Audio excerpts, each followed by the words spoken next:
ओम शांति। 4 अक्टूबर 2023 प्रातः मुरली। ओम शांति। बाप दादा मधुबन। मीठे बच्चे, निश्चय करो कि हम आत्मा हैं। ये हमारा शरीर है।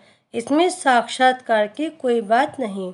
आत्मा का साक्षात्कार भी हो तो समझ नहीं सकेंगे। प्रश्न: बाप की किस श्रीमत पर चलने से गर्भ जेल की सजाओं से छूट सकते हैं?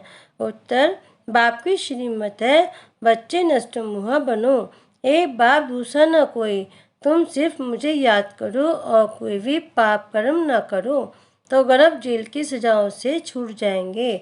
यहाँ तुम जन्म जन्मांतर जेल वर्ड बनते आए, अब बाप आए हैं उन सजाओं से बचाने। सच में गर्भ जेल होता नहीं। ओम शांति।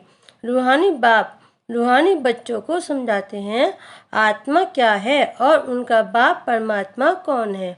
इसे फिर से समझाते हैं क्योंकि यह तो है पतित दुनिया।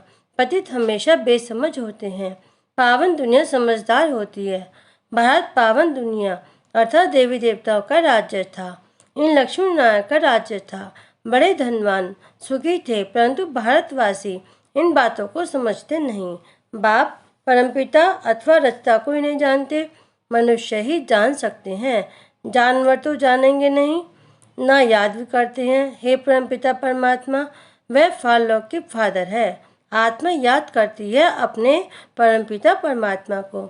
इस शरीर को जन्म देने वाला तो लौकिक फादर है और वह परमपिता परमात्मा है पारलौकिक फादर, आत्माओं का बाप।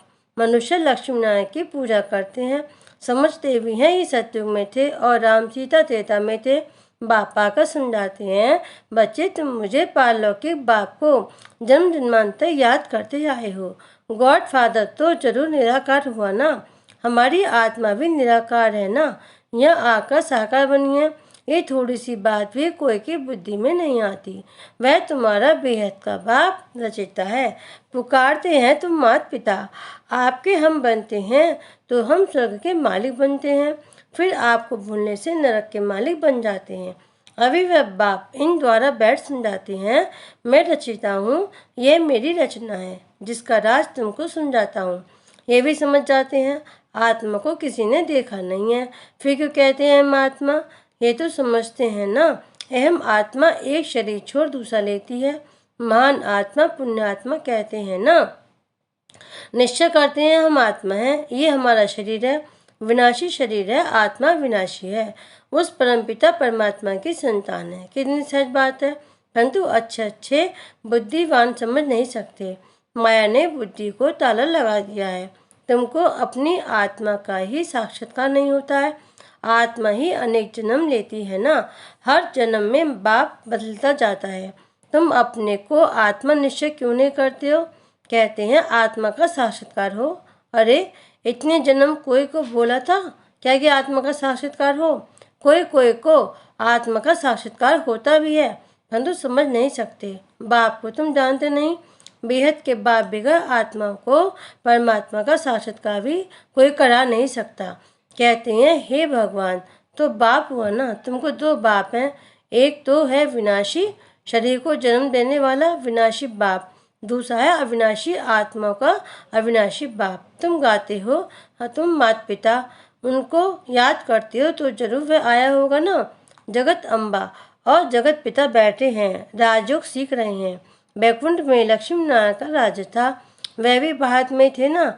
मनुष्य समझते हैं ऊपर कहाँ स्वर्ग होगा। अरे लक्ष्मी नारायण का यहाँ यादगार है, जरूर यहीं राज्य किया होगा। ये देलवाड़ा मंदिर तुम्हारा अभी का यादगार बना हुआ है।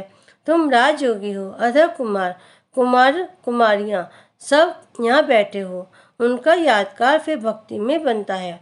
देलवाड़ा नाम का भी कोई तो अर्थ होगा ना। दिल लेने वाला कौन है? ये आदि देव और आदि देवी भी राजयोग सीख रहे हैं। यह भी याद करेंगे उस निराकार परमपिता परमात्मा को। वह ऊंच से ऊंच ज्ञान सागर इस आदि देव के शरीर में बैठ सब बच्चों को समझाते हैं। ये मंदिर कब बना, क्यों बना, किनों का यादगार है, कुछ भी जानते नहीं।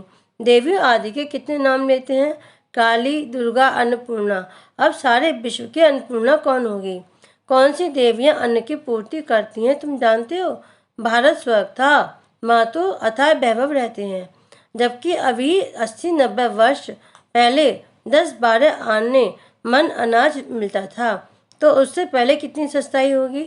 सतयुग में तो अनाज आदि बहुत सस्ता अच्छा होता है, परंतु यह भी कोई समझते नहीं। बाप आकर तुम आत्मा को पढ़ाते हैं, आत्मा कर्मेंद्रियों से सुनती है। आत्मा को ये आंखें मिली हैं देखने के लिए, कान मिले हैं सुनने के लिए। बाप कहते हैं मैं निराकार भी इस शरीर का आधार लेता हूँ, मुझे सदैव शिव ही कहते हैं। मनुष्य ने बहुत नाम रखे हैं, रुद्र, शिव, सोमनाथ, परंतु मेरा एक ही नाम शिव है। शिवाय नमः। भक्त भगवान को याद करते आए हैं, उनको 2500 वर्ष हुए हैं। भक्ति मार्ग में पहले अव्यभिचारी भक्ति थी, अभी तो तुमने ठिक्का भीतर में डाल दिया है। अभी इस भक्ति का अंत है, सबको वापस ले जाने में आया हूँ। ये पुरानी दुनिया खत्म होनी है, बॉम्ब्स बने हुए हैं तो कितने सब खलास हो जाएंगे। सतयुग में कितने थोड़े, सिर्फ 9 लाख होंगे, बाकी इतने सब कहाँ जाएंगे। ये लड़ाई अर्थक्वेक आदि होगी, विनाश तो जरूर होना है। यह प्रजापिता, कितने ब्रह्मा कुमारियाँ हैं। ब्रह्मा का बाप कौन है?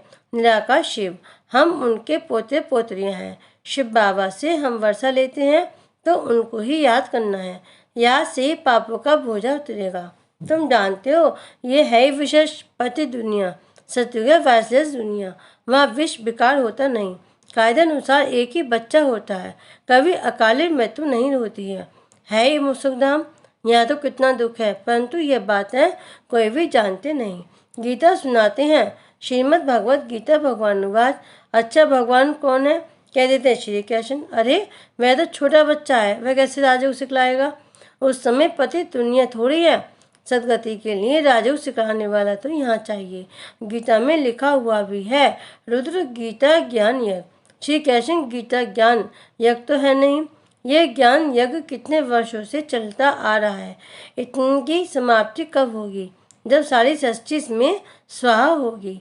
यज्ञ जब समाप्त होता है तो उसमें कुछ स्वाहा करते हैं ना, ये यज्ञ भी अंत तक चलता रहेगा। ये पुरानी दुनिया खत्म होने वाली है। बाप कहते हैं मैं कालों का काल हूँ, सबको लेने के लिए आया हूँ। तुमको पढ़ा रहा हूँ कि तुम स्वर्ग के मालिक बनो। तुम जानते हो इस समय सभी मनुष्य मात्र हैं सदा दुर्भाग्यशाली, सत्युग में थे सदा सौभाग्यशाली। ये फर्क सबको समझाना है। यह आते हैं तो अच्छी थी समझते हैं, फिर घर जाते हैं तो सब खलास हो जाता। जैसे गर्भ जेल में अंजाम वादा कर आते हैं हम पाप नहीं करेंगे, बाहर निकलते हैं तो फिर पाप करने लग पड़ते हैं। जैसे जेल वर्ड होते हैं ना, इस समय जो भी मनुष्य मात्र हैं सब जेल वर्ड हैं, घड़ी घड़ी गर्भ जेल में जाकर सजाएं खाते हैं। बाप कहते हैं अभी तुमको गर्भ जेल वर्ड से बनने से छुड़ाते हैं, सत्युग में गर्भ को जेल नहीं कहेंगे। तुमको इन सजाओं से बचाने आया हूँ, अब मुझे याद करो, कोई भी पाप नहीं करो, नष्ट मोह बनो। गाते हैं मेरा तो एक दूसरा न कोई। यह कोई श्री कृष्ण की बात नहीं है। श्री कृष्ण तो 84 जन्म ले, अब आकर ब्रह्मा बना है, फिर वही श्री कृष्ण बनना है। इसे शरीर में प्रवेश किया है, ये बना बनाया ड्रामा है। अभी भगवान ये सूर्यवंशी चंद्रवंशी राजधानी स्थापन कर रहे हैं, तुम्हारे भविष्य के लिए प्रारब्ध बनाते हैं। अभी तुम पुरुषार्थ कर अनेक जन्मों की प्रारब्ध बना रहे हो। बेहद के बाप द्वारा जो बाप स्वकर रचिता है, ये बातें समझने की हैं। ड्रामा में हर एक एक्टर का अपना अपना पार्ट है, इसमें हम क्यों रोए पीटे? हम जीते जी उस एक बाप को याद करते हैं। इस शरीर की भी हमको परवाह नहीं है, ये पुराना शरीर छूटे और हम बाबा के पास जाएं। इस समय तुम भारत की कितनी सेवा करते हो, तुम्हारे ही नाम गाए हुए हैं, अन्नपूर्णा, दुर्गा, काली आदि आदि। बाकी काली कोई ऐसी भयानक शक्ल वाली या गणेश सूंड वाला थोड़ी होता है, मनुष्य तो मनुष्य ही होते हैं। अब बात समझाते हैं, मैं तुम बच्चों को इन लक्ष्मी नारायण जैसा बना रहा हूँ। तुम निश्चय करो, हम बाबा से वर्षा ले रहे हैं, फिर भविष्य में जाकर प्रिंस प्रिंसेस बनेंगे। बाप जो स्वकर रचयिता है उनको कोई भी नहीं जानते, जगत अम्बा को भी भूल गए हैं, जिसका मंदिर बना हुआ है। अभी वह चैतन्य में बैठे हैं। कलयुग के बाद फिर सत्युग होना है। विनाश के लिए मनुष्य पूछते हैं, अरे पहले तुम पढ़कर होशियार तो हो जाओ। महाभारत लड़ाई तो बरोबर हुई थी, जिसके बाद ही स्वर्ग के द्वार खुले थे। तो अब इन माताओं द्वारा स्वर्ग के द्वार खुल रहे हैं। वंदे मातरम गाते हैं ना, पावन की वंदना की जाती है। माताएं दो प्रकार की हैं, एक है जिस्मानी सोशल वर्कर, दूसरी रूहानी सोशल वर्कर। तुम्हारी है रूहानी यात्रा। तुम जानती हो हम ये शरीर छोड़ वापस जाने वाले हैं। भगवान वाच, मन मनावा मुझ अपने बाप को याद करो। श्री कृष्ण बच्चा तो ऐसे नहीं कहेंगे ना, उनको तो अपना बाप है। मन मनावा का अर्थ कोई भी नहीं जानते। ये तो बाप कहते हैं मुझे याद करो तो विक्रम विनाश होंगे और उड़ने के पंख मिल जाएंगे। अभी तुम पत्थर बुद्धि से पारस बुद्धि बनते हो। रचता बाप तो सबका एक ही है। आदि देव और आदि देवी के मंदिर भी हैं। तुम उनके बच्चे यहाँ राजयोग सीख रहे हो। यहाँ ही तुमने तपस्या की थी। तुम्हारी यादगार सामने खड़ा है। लक्ष्मी नारायण आदि को राजाई कैसे मिली? उनका ये मंदिर है। तुम हो राज ऋषि। राजाई प्राप्त करने व भारत का फिर से राज्य भाग्य पाने के लिए तुम पुरुषार्थ कर रहे हो। तुम भारत में स्वर्ग की राजाई स्थापना करते हो अपने तन मन धन से सेवा करके। बाप की श्रीमत द्वारा तुम पतित रावण राज्य से सबको लिबरेट करते हो। बाप है लिबरेटर, दुख हरता सुख करता। तुम्हारे दुख हरने के लिए पुरानी दुनिया का विनाश कराते हैं, तुमको दुश्मन पर विजय पहनाते हैं, तो तुम मायाजीत जगतजीत बनेंगे। तुम कल्प कल्प राज्य लेते हो और फिर गंवाते हो। यह रुद्र शिव का ज्ञान यज्ञ जिससे ये विनाश ज्वाला निकली है, वह सब विनाश हो जाएंगे और तुम सदा सुखी बन जाएंगे। दुख शुरू होता है द्वापर से। बाप कहते हैं मैं आकर नरकवासियों को स्वर्गवासी बनाता हूँ। कलयुग है वैशाल्य, सतयुग है शिवालय।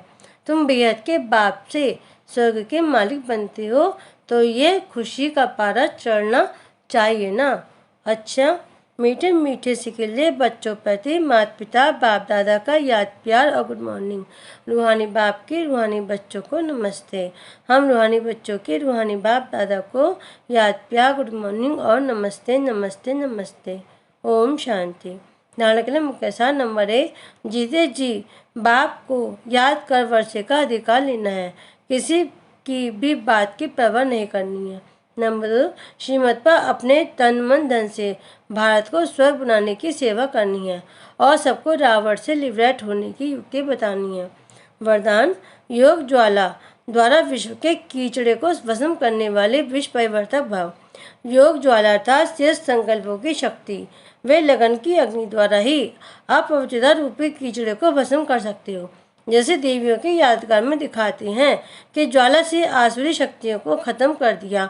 ये यादगार अभी का है, तो पहले ज्वाला रूप बन आसुरी संस्कार स्वभाव सब कुछ भस्म कर संपूर्ण बनो, तब योग और पवित्रता की ज्वाला से विश्व के कीचड़ों को भस्म कर विश्व परिवर्तन के निमित्त बनेंगे। स्लोगन, आज्ञाकारी वह है जो मनमत परमत से मुक्त है, सदा श्रीमत पर चलता है। ओम शांति।